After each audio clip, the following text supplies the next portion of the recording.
The colony ship had been burning for 11 days when Gulkith finally descended. She came alone, as she always did. The Dominion gave her a flagship and a fleet and a title that translated in 17 languages to something between blade and end. But she never used them the way her commanders intended. She dropped in her own insertion pod, a needle of black ceramic no wider than a human's arm span, and she punched through the atmosphere herself with nothing but thermal shielding and the particular indifference to pain that her people wore the way others wore armor. The fleet waited above the cloud layer. She told them to stay there. They always obeyed. Even the admirals who outranked her technically were careful, around Gulkith, to remember what technically cost.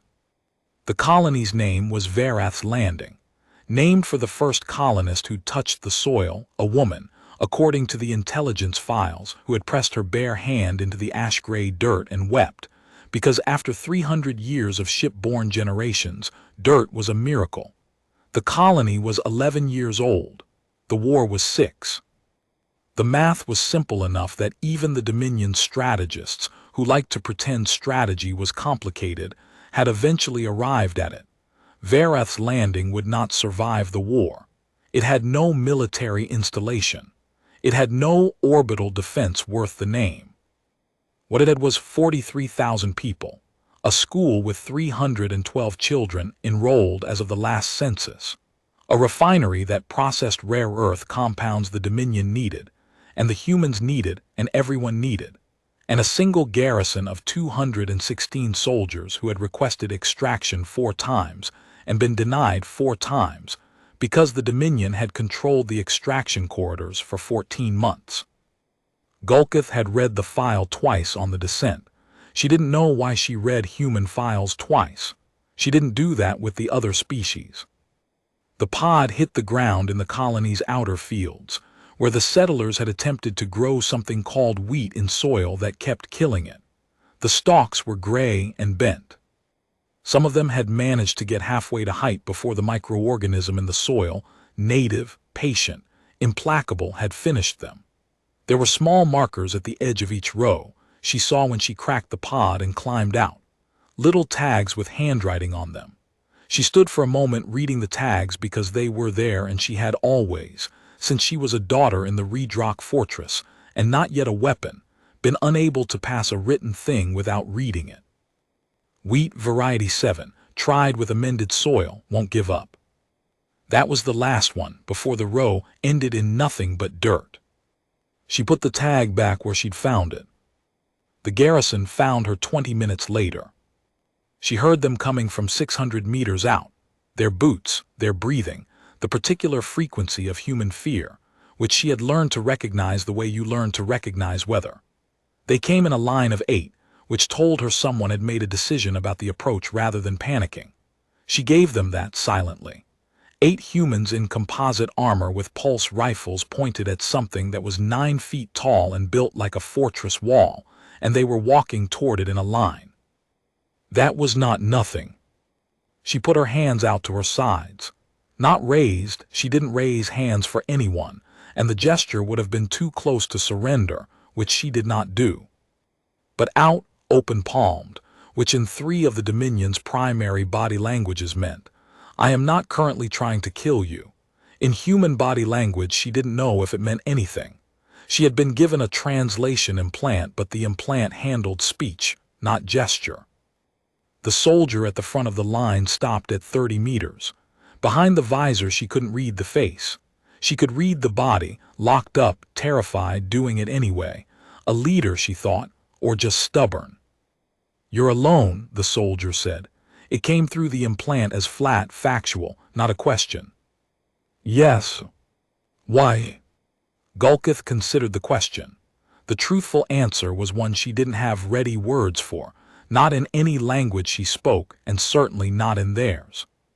The tactical answer was that single insertion forced human garrisons to respond with less than their full complement, leaving the settlement perimeter thinner. But she had not come to thin the perimeter, and she had not told the fleet to prepare a second wave, which she would have done if thinning the perimeter were the point. I wanted to see it, she said, before. The soldier was quiet for a moment. Gulkith watched the rifle barrel. It had dropped about 3 degrees, involuntarily, which happened when humans were confused enough to distract the body from what the mind was ordering. "Before what?" the soldier said.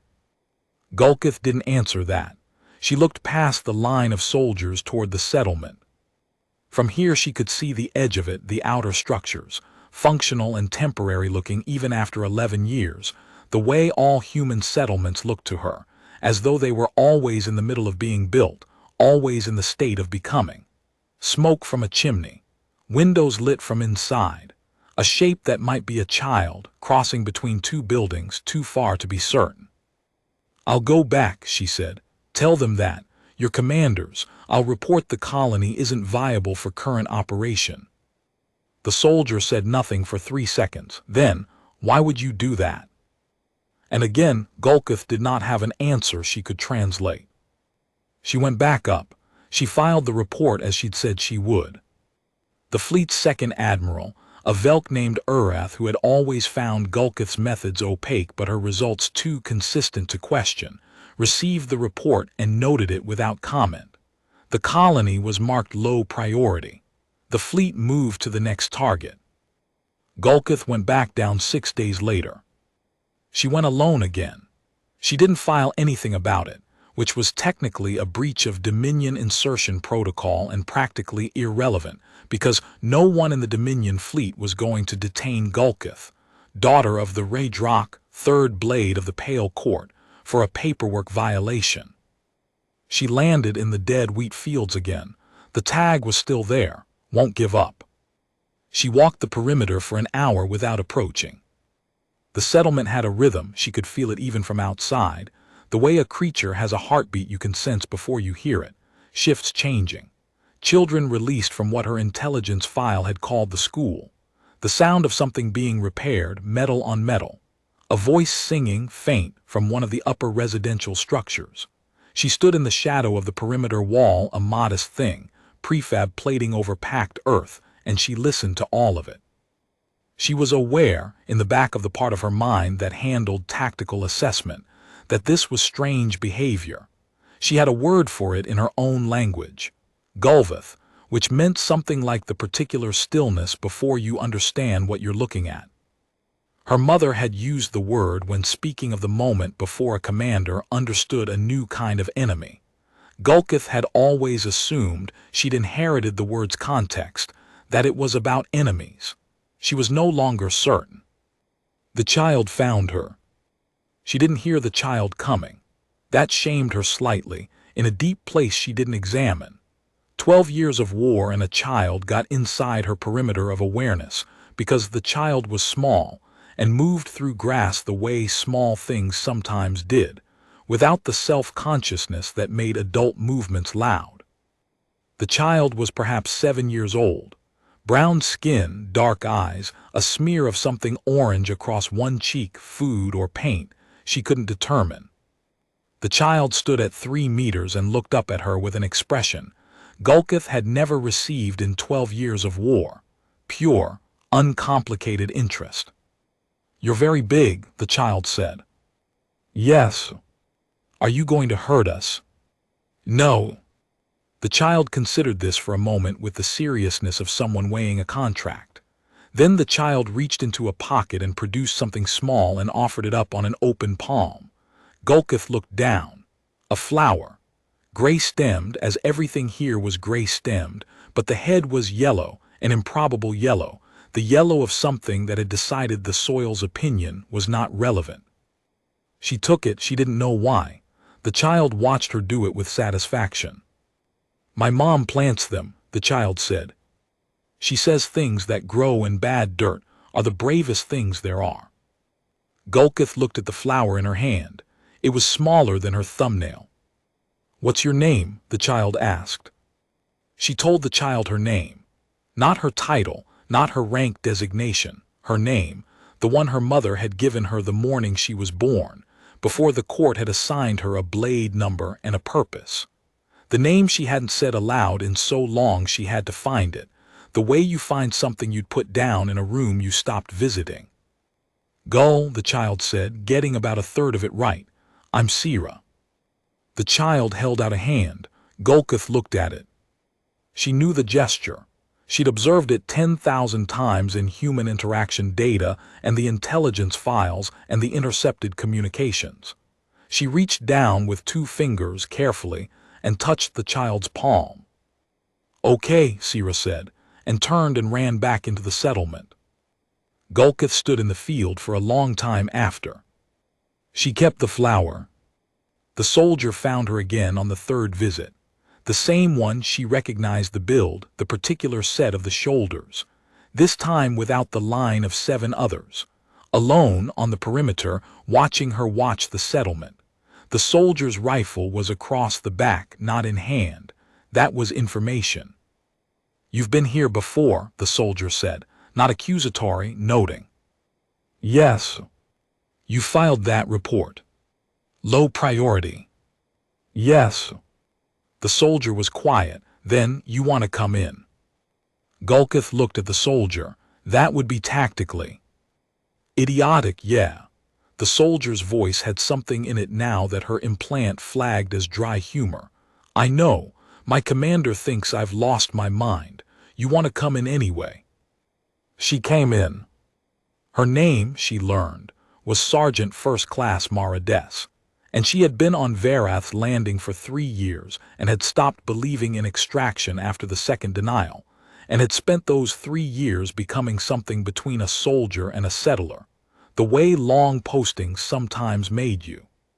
She wore her hair short on the sides and longer on top, and she moved through the settlement the way people moved when a place had become theirs, not patrolling it but inhabiting it. They drew a crowd. That was unavoidable. 43,000 people were not all going to be home when a 9-foot Orckin warlord walked through the main avenue of their settlement escorted by a sergeant, but enough were that by the time they reached what Des called the hall, a communal structure, long table, the smell of food, there was a wake of people behind them, hushed and staring. Sit, Des said, indicating a section of bench reinforced with what appeared to be cargo strapping, probably anticipated. I don't, Golkith started. Sit, Des said again, with the particular calm of someone who had decided not to be afraid and was committed to it now. Golkith sat. Someone put food in front of her. She didn't eat it. Not because of any tactical calculation. She had eaten Dominion ration paste for 12 years and had no framework for deciding whether this food might be poisoned because it had never occurred to anyone to worry about poisoning her before. She didn't eat it because she didn't know if she was supposed to here, at this table, in this place where nobody was pointing a weapon at her, and a woman at the far end was watching her with not fear but something that looked unsettlingly like assessment. You can eat it, a voice said, small, familiar. Sira was at her elbow, which meant Sira had followed her from the perimeter, which meant Golkith had again failed to hear the child coming, which was frankly embarrassing. Is it yours? Golkith asked. I ate, Sira said. My mom made extra. She makes extra sometimes even when she doesn't know why. Golkith picked up the utensil, the wrong one, she sensed, and someone at the table made a quiet correction and showed her which one, without making the correction feel like a wound, and she ate. The hall did not go quiet. It remained loud, which surprised her. People argued about her presence. She heard it at the ends of the table and in the cluster by the door. They were not quiet about disagreeing. They did it openly, with volume and gestures, and nobody seemed to be trying to stop it. The woman who'd been watching her from the end of the table, introduced eventually as Administrator Yeva Lindqvist, who had founded the colony and named it after her grandmother and hadn't left when the war reached this sector, because there wasn't anywhere else she was willing to go, came to sit across from Golkith and regard her with the assessment eyes. Why are you here? Lindqvist asked. I don't know, Golkith said, which was the first entirely honest thing she had said to a human. Lindqvist was quiet for a moment. That's the first thing you've said that I believe. The other things were also true. I know. but true things can still be performances. Lindqvist's eyes were very direct. You're afraid of something. Gulkith looked at the woman. She was perhaps 60 years old, which in human terms meant she had seen a large portion of the war from its beginning, which meant she had already lost things. You could see it in people who'd lost things not as weakness, but as a kind of weight they'd learned to carry so long it was almost invisible. I'm not afraid of anything, Gulkith said. Standard answer. She had said it in 15 languages and it was always true in the tactical sense. Lindqvist said, what I mean is, you've had something all your life that looked like purpose and turned out to be a cage, and now you're sitting in a human settlement eating soup that's slightly too salty, and you don't know what to do with that. The hall was very loud around them. Gulkith looked at the soup. It was slightly too salty. Your grandmother was named Verath, she said finally. Lindqvist was still, yes. She wept when she touched the soil. How do you oppose the files? Yes. Lindqvist looked at her for a long time. She wept because she hadn't believed in her bones that she'd make it. 300 years of her family on ships, and she still hadn't let herself believe they'd find ground. A small pause. She said that was the hardest thing about hope. You have to let it be real before you know if it will hold. Gulkith thought about the flower, still in her armor's inner pocket, pressed flat by now, yellowing at the edges. I should go, she said. You should come back, Lindqvist said, tomorrow. Gulkith came back tomorrow, and the day after that, and 7 more days after that, until it was 17 days in total, and she had eaten soup at that table 4 more times and helped repair a structural support on the residential block that nobody had been able to lift into place. And Sira had shown her the school. She'd stood in the doorway because the doorway was as far as she fit. And the teacher had not run, which Gulkith thought deserved a citation for valor. On the 17th day, Des found her in the outer field, sitting with her back against the perimeter wall, reading the wheat tags. You know the fleet's going to notice eventually, Des said, sitting beside her, which meant sitting on the ground because the wall was Gulkith's height and there was nothing to lean on if you were human-sized. Des sat on the ground anyway. Yes, Gulkith said. What happens when they do? Gulkith was quiet. The field was quiet. The wind moved through the failed wheat stalks and made a sound that was almost like something. Ureth will come himself, she said. He'll bring a detachment. He won't send a blade force. He'll want to retrieve me without damaging the refinery assets. A pause. He'll have about 60 Dominion soldiers and 2 siege units. Des was quiet for a moment. We have 216. I know. And you? Gulkith looked at the wheat tag. Won't give up. And me, she said. Is that a thing you've decided? Des's voice was careful, not hopeful careful. The difference mattered.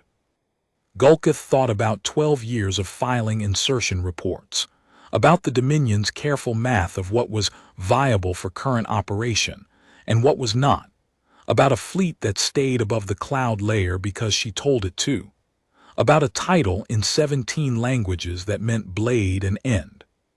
She thought about a child who'd walked through grass without making a sound and held out a yellow flower on an open palm. Yes, she said. It's a thing I've decided. Des nodded once and stood up and brushed the dirt off the back of her uniform. Okay, she said. Then I need to tell my commander that we've just added 9 feet of terrifying to our defensive complement, and she's going to have opinions about that. Many probably. At volume, Des agreed, and there was the dry humor again, and this time Gulkith identified it for what it was. The sound of someone choosing to meet a hard thing with lightness, not because the hard thing wasn't hard, but because lightness was itself a kind of weapon. The Dominion came on the 23rd day. Gulkith had expected Urath.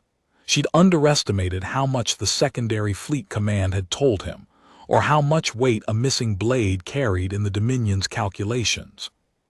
It wasn't 60 soldiers and 2 siege units. It was 300 soldiers, 6 siege units, an Urath's personal command vessel making low atmospheric pass, a show of force meant for her, not the colony. You didn't bring a command vessel to intimidate 43,000 settlers. You brought it to remind one blade what she was. She stood on the outer perimeter wall when they came over the horizon. The garrison was deployed behind her, not in front. She'd been clear about that, because a human line between her and an incoming Dominion force was an invitation to a massacre, and she had not spent 17 days eating slightly too salty soup to end in a massacre. Des was at her right side, on the wall, which was the only place a human could stand and be roughly at eye level with her. Des had her rifle. Gulkith had her own arms, which was her preference. She'd never liked carried weapons, found them an admission of something. "They're not going to negotiate," Gulkith said. "I know," said Des. "They don't understand negotiation the way you do. They understand leverage and cost." "Then we make the cost high." Gulkith looked at her. "You understand that I have fought every significant engagement in the Dominion's western advance for 12 years. Yeah. And you're still standing here." Des looked at her with the steady eyes that Gulkith had come to understand were not the absence of fear but the decision to be present anyway. "You're standing here too," Des said. "And you fought every significant engagement in the Dominion's western advance for 12 years. Behind them, in the settlement, something was happening that Gulkith's peripheral awareness had been tracking for the past 20 minutes and hadn't interrupted her to report. People moving. Supplies moving. The sound of something being organized with the particular efficiency of people who'd been living in wartime long enough to know how to prepare without being told. She turned to look. The settlement was, the only word her translation centers offered was mobilizing, but that wasn't right, because mobilizing implied soldiers and uniforms and orders, and what was happening was something different. People were moving with purpose. The repair crews who'd fixed the structural support were hauling materials. The kitchen crews who'd been feeding the garrison were filling transport containers. The teacher, the one who hadn't run when Gulkith stood in the doorway, was moving children to the inner structures with a calm that she was clearly performing for their sake, and that Gulkith recognized as one of the more difficult performances there was. Lindqvist appeared at the base of the wall.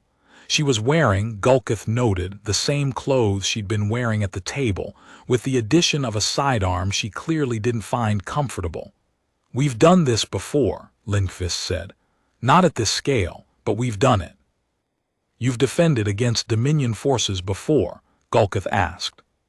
"We've defended against things that wanted to take what we built." Lindqvist's voice was dry. "The specifics change. The work is the same." She looked up at Gulkith with the assessment eyes. "Are you scared?" Gulkith looked at the horizon. Urath's line was less than 2 kilometers out now. She could see the siege units, heavy chassis, plasma bores, the Dominion's preferred instrument for cost-effective structure removal. The math of 300 against 216 was survivable. The math of 300 against 216 plus 1 was different. The math of a human settlement choosing, collectively, to be a thing that would not be unmade. She didn't have the equation for that. She'd never had to build one.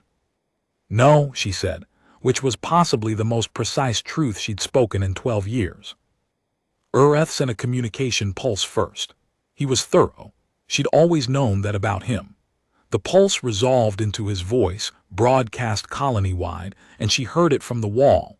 The Dominion's standard reclamation protocol, the one that offered settlements 20 minutes to stand down and surrender designated assets, in this case her, and the refinery in exchange for the standard protected status, which everyone in the galaxy knew was worth the frequency it was transmitted on. But the protocol existed, and Urath followed it because following protocol was Urath's religion. "Standard offer," Des said. "Yes." "You want to respond?" "You should respond," Gulkith said. "It should come from the settlement, not from me." Des looked at her. Then she keyed her communicator and patched through to the settlement's broadcast frequency. Verath's landing to Dominion Command Vessel. This is Sergeant First Class Mara Des, Garrison Command. A pause. We're good, thanks. The silence after that lasted about 4 seconds. Golkith thought briefly that she might have underestimated how much she liked Sergeant First Class Mara Des. Then Urath's forces began to advance. What followed was not technically a battle in the sense that military historians would recognize. A battle had sides, defined positions, a turn on which the momentum changed. What happened at Verath's landing over the next 6 hours was less structured than that. It was something closer to the colony and everything in it deciding that it was not going to be unmade, and Golkith discovering what it felt like to fight for something instead of against it. She hit the Dominion line at the first siege unit. Not because the siege unit was the biggest threat, it was, but that wasn't the reason.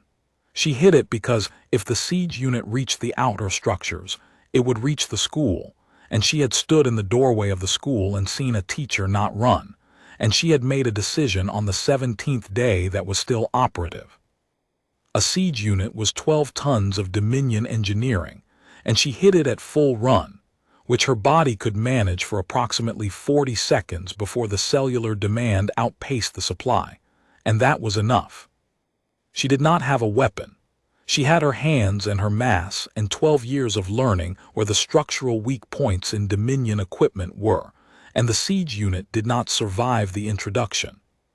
The soldiers behind it scattered, which was the correct tactical response and also gave the garrison a shooting solution, which Des's people used. The second siege unit adjusted its angle, and she went for that one too. The thing about the Dominion, the thing nobody outside it really understood, because you had to be inside it for years to feel it, was that it was built on the assumption of inevitability. It didn't defeat enemies, it accumulated them. It didn't conquer so much as make the math of resistance prohibitive. It was patient. It could afford patience because it had always, eventually, been right about the math. What Urath discovered at Verath's landing, in increments over 6 hours, was that the math could be made to look different if you changed the variables. Specifically, if the colony's population center, which was supposed to be a strategic liability requiring protection and therefore splitting the garrison's focus, turned out not to require protection because the population was moving supplies to the garrison, repairing equipment under fire, dragging their own wounded out of lines of engagement, and in at least 3 documented instances, physically hauling incapacitated soldiers behind cover while carrying nothing but determination and available mass. Then the garrison wasn't split. The garrison was doubled.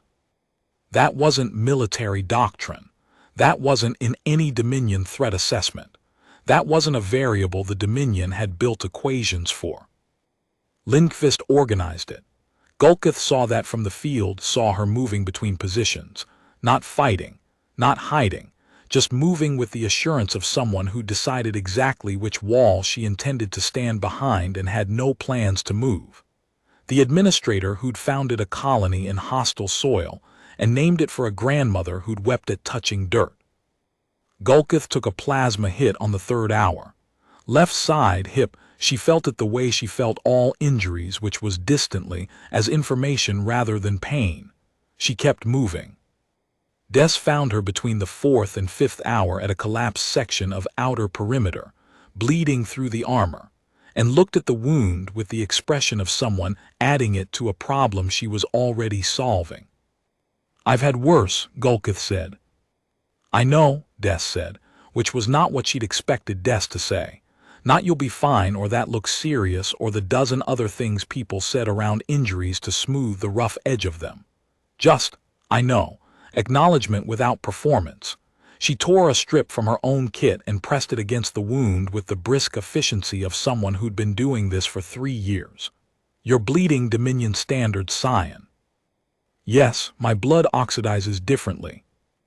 "Good to know." Des finished the field dressing. "You need to know something." "Tell me." Urath pulled 2 siege units back about 20 minutes ago.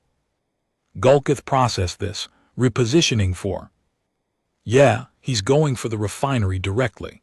He's decided the asset matters more than the protocol. Gulkith stood up. The hip protested. She noted the protest and set it aside in the file of things she'd address when there was time. The refinery is the settlement's only power source. I know. If he takes it or destroys it. I know, Des said again, and her voice was still even, still the voice of someone who decided not to be afraid and was committed to it. But underneath it there was something else, not fear, but the acknowledgement of a weight. She had people here. She had been here 3 years. There were things you couldn't quantify that were nonetheless real. Gulkith looked at her. Where's Sierra? Des blinked. In the inner shelter. Why? Gulkith was already moving toward the refinery.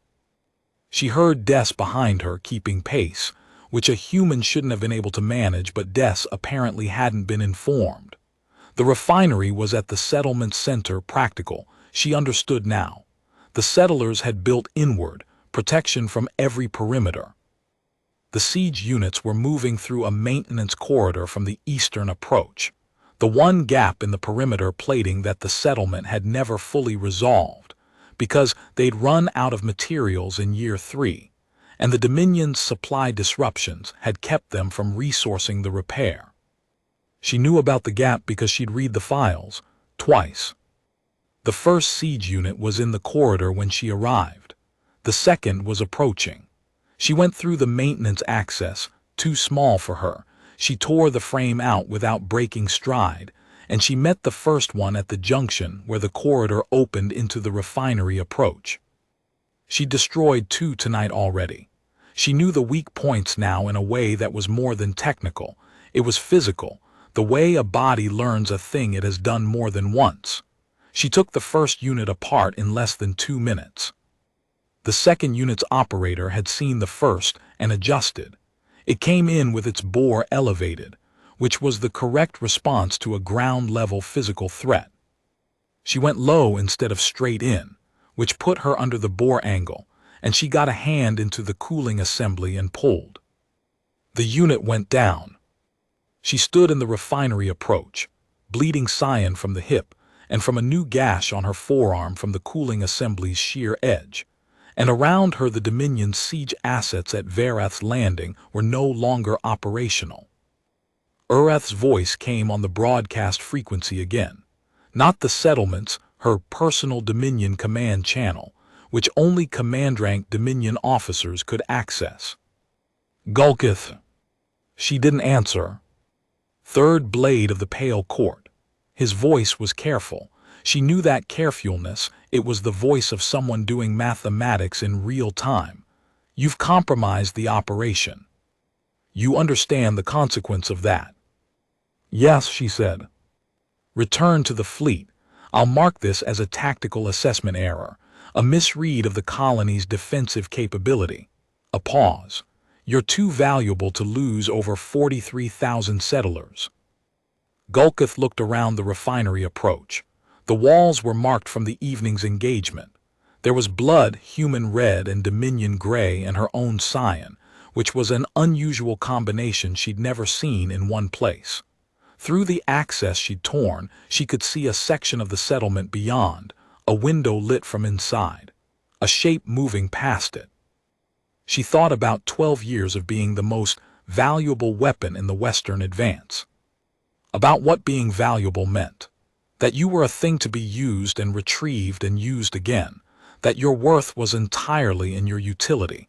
That the Pale Court had given her a name and then replaced it with a number. She thought about a tag in a dead wheat field. Won't give up. No, she said. The pause from Urath was longer this time. Gulkith, you're wounded, you're alone, my remaining forces. We'll go home, she said, because you're going to pull them back. I have 300. You had 300, you have less now. She let that sit for a moment. And you have a problem, Urath, that isn't solvable with the forces you brought. You brought what you needed to retrieve one blade. You didn't bring what you need to take a colony whose population has decided not to be taken. That's a different calculation. I've been doing that calculation for the past 6 hours and it doesn't close in your favor. She paused. You're a thorough person. Run it yourself. The channel was quiet for 40 seconds. She counted. This isn't over, Ureth said. I know, she said, but it's over for tonight. The forces pulled back. Not immediately. There was another hour of exchanges at the perimeter, the small, ugly work of a fighting withdrawal, but they pulled back. The siege units were destroyed. The command vessel made one more low atmospheric pass, which was Ureth's version of the last word, and then it climbed back above the clouds and was gone. Gulkith sat down against the refinery wall, which was solid and cool against her back, and she closed her eyes for a moment and listened to the settlement. It was loud. That was the first thing. People were loud in the aftermath, not frightened loud, but the other kind, the kind that came when something you'd been holding very tightly could be set down for a moment. She heard it through the wall and through the torn access frame and from outside in the settlement's main avenue. She heard Dess's voice and Lindqvist's and the garrison's radio chatter, and somewhere beneath all of it, threading through, a sound she couldn't immediately identify. She identified it eventually. Someone was singing. The same voice she'd heard on the first perimeter walk 3 weeks ago from the upper residential structure. The same tune, or close enough. She'd thought, the first time, that it was incidental, someone singing while they worked, the way she'd heard humans do, because humans apparently needed to make sound to tolerate silence. She understood now that it wasn't incidental. It was a signal. It was the settlement's version of still here. Des found her against the refinery wall sometime later. She'd lost track of time, which was unusual, and filed it under things to examine when she wasn't leaking cyan. Des sat down beside her, on the ground again, without being asked. How bad? Des said, looking at the hip. I've had worse. You keep saying that. It keeps being true. Des was quiet for a moment, and then she said, You saved the refinery. The refinery powers the settlement. I know why you saved the refinery, Gull. Not Gulkith. Gull. The shortened version, the way Sira said it, the version that sounded like a name rather than a designation. Gulkith looked at her. Des was looking at the torn access frame with the expression she used when she was not going to perform anything and was just going to be present in whatever was happening. I know why you saved it. Gulkith was quiet. Because Sira's in the inner shelter, and the inner shelter uses power from the refinery, Des said. Gulkith said nothing. That was not an answer, but it was not a denial, which meant something. Des reached into her kit and produced something she'd been carrying. Gulkith hadn't known she was carrying it, which was the second time in one evening a human had gotten past her peripheral awareness. She held it out. The flower. The yellow one. It had been picked up from the field, probably during the supply movements, probably by someone who'd seen it in the grass and thought, small thing, shouldn't be left. Sira said you had one, Des said. She wanted you to have a new one. Gulkith took it. It was slightly less yellow than the first. The stem was bent. It had been in someone's pocket through 6 hours of combat, which meant it had survived considerably more than flowers were designed to survive, which seemed appropriate. They'll come back, Gulkith said, the Dominion. Ureth will file for additional assets. I know. We'll need to repair the perimeter. The eastern gap needs to be closed. I know. I'll need to brief the garrison on Dominion siege unit weak points. There are 4 of them, and 3 are not in any human tactical database. Okay. And the wheat fields. She paused. The microorganism in the soil, there are Dominion agricultural suppression records that document a counter-amendment that works against it. I'll give you the formula. Des looked at her. There was something in Des's expression that Gulkith's implant didn't have a word for, and her own language didn't either. Not exactly. It was the face of someone who had expected a particular kind of ending and found a different one instead and was still adjusting. You're going to grow our wheat. Someone should. Des said nothing for a moment. Then she said, in a voice that had gone slightly careful in the way people's voices went when they were handling something they didn't want to drop, "Do you want to stay?" Gulkith looked at the flower. She thought about the pale court and the fleet above the clouds and the designation Third Blade, and what it would mean, practically, to have that designation applied to someone who was staying on a colony planet and repairing the perimeter and troubleshooting agricultural microorganisms. She thought about Urath's mathematics and the Dominion's patience, and the very real and non-trivial fact that this was not over, that Urath had said so, and Urath was thorough, and what thorough people said about things not being over was worth taking seriously. She thought about a table with a long bench reinforced with cargo strapping, and food she hadn't known whether she was supposed to eat, and the sound of people arguing openly without trying to stop each other. She thought about Lindqvist saying, "You have to let it be real before you know if it will hold." "Yes," Gulkith said. Des nodded once, settled, the way decisions settled when you'd already known the answer was coming. From somewhere in the settlement, she couldn't tell exactly where, the sound was coming from several directions now, which meant it was more than one voice. The singing continued. "Still here, still here." Gulkith put the flower carefully inside her armor's inner pocket, where the first one had been. It was slightly bent, but it was intact. The yellow was improbable and persistent, and did not appear to have any interest in the soil's opinion. She thought that was probably the right approach. The stars above Verath's landing were the same stars the Dominion fleet moved between, the same stars every species that had ever looked up had named and navigated by and told stories about. They were not neutral. They were full of history and war and mathematics and things that had been lost and things that had not yet been found. They were, she thought, exactly what they were, and nothing could change that. But from here, tonight, sitting against a refinery wall with a bent yellow flower in her pocket and the sound of a settlement being still, here all around her, from here they looked different than they had from the insertion pod, coming down. From here they looked like something that might, eventually, be home. She would need to think about the eastern perimeter. She would need to brief the garrison. She would need to communicate something to the Dominion before Urath filed, because Urath would file quickly, and the response time for the next detachment was a window she intended to use. There was work.